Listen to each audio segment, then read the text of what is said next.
GM. So the number one problem with school communities, I think, is this. By the way, I am building a building public school community from scratch and see how far we can take this.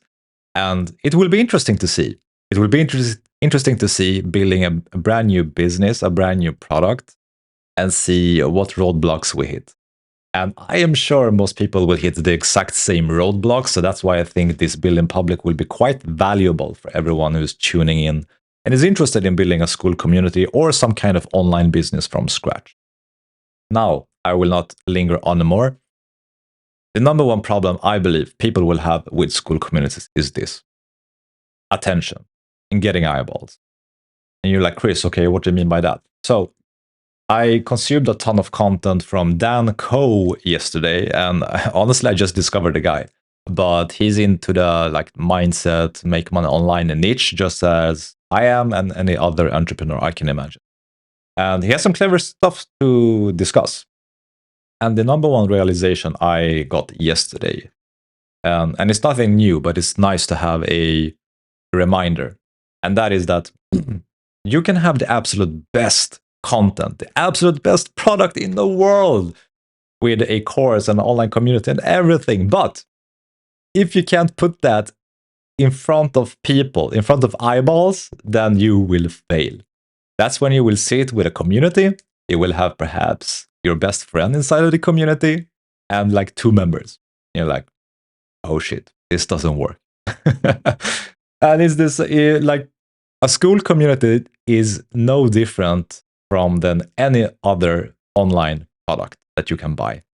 It sure needs to solve a problem. And we have done a great headwind in just 5 days of creating 2 communities. I've even filmed an entire course on clarity and how you can take the first step to actually understand how attention works and what you want to do in life. But if you can't take your awesome product, and even if you think it's awesome, the market will tell.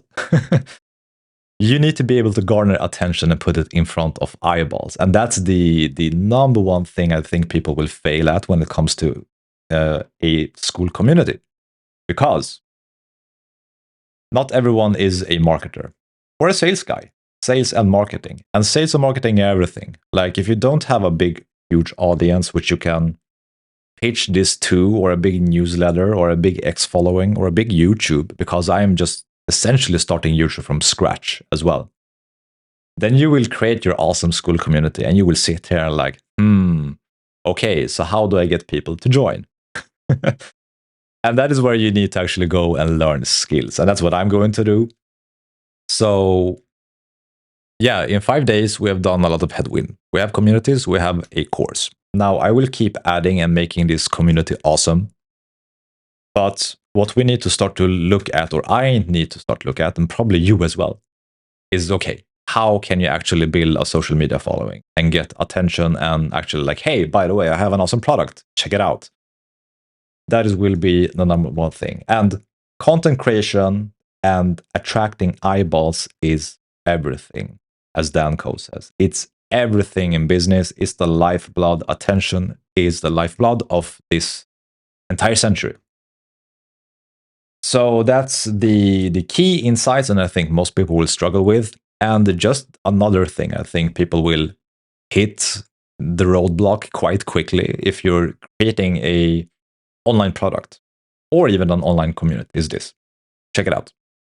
So if we could take the Discover communities in the school, and this can, by the way, apply not just to school, but to any type of business. You will look around at the competition.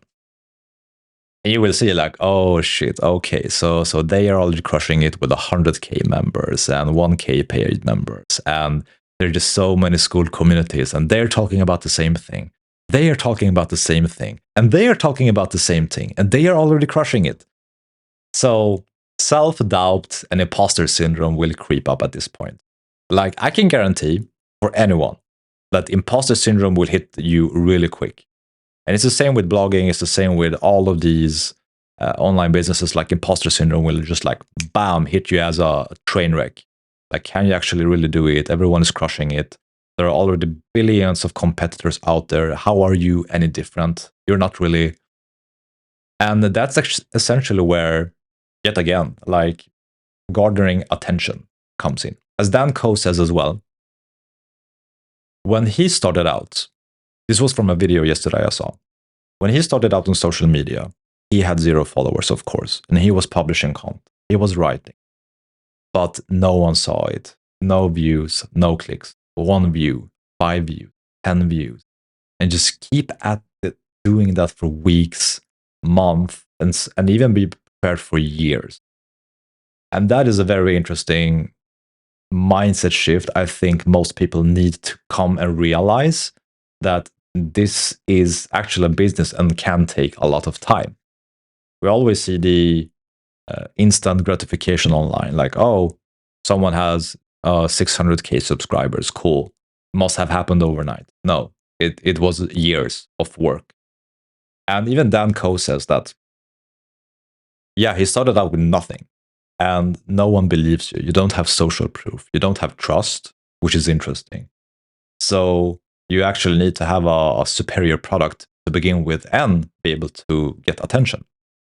But he also said that once you come up to like a big social media following, or perhaps 100K, 200K, 500K, like he is, then he can essentially publish shit, have crappy products, but people will still buy just because of the fact that he has the social proof of having 500K subscribers or 600K. Because that in itself implies that, oh, this guy must have some epic shit. Obviously, he has 600K followers, so he can't have bad stuff, and they buy. So it's interesting how the social media growth is a flywheel in itself. And the bigger you get, the easier it is to sell and launch new products. So the absolute first sale you need to get for Skool, or even just like a social media following, will be the absolute hardest. Absolute hardest. And that's where most people will fail, I believe. And it's why am I even talking about this and other people? Because I am just in it myself. And it's important to recognize that this is a process, and actually tapering the expectations of making a successful Skool community by expanding the time horizon to 1 year, I believe it is the minimum you need to add. So if someone comes in and wants to build a Skool community and the product and sell it, and they expect to make thousands in like 2 weeks, forget it. But if you expect to have a successful product within 12 months, I think it's quite reasonable. It might even be too short, but that's quite reasonable. And that sets the expectations of how you should approach this thing. All right, enough rambling, but I hope this was super helpful and just gave some insights into what's going on when you're actually building a product from scratch, right? Not just a Skool community, but an actual product. So let's see how it is on the social media analytics side, and if we have any type of comments. Let's see here. Boom, boom, boom, boom, boom. Thank you for the info. Yeah, bro. Huge Savione. Huge Savoi. I'm so sorry, I can't pronounce the name, but I'm giving you a heart and a thumbs up. I'm happy that helped you. All right, that's it for this video. See you tomorrow.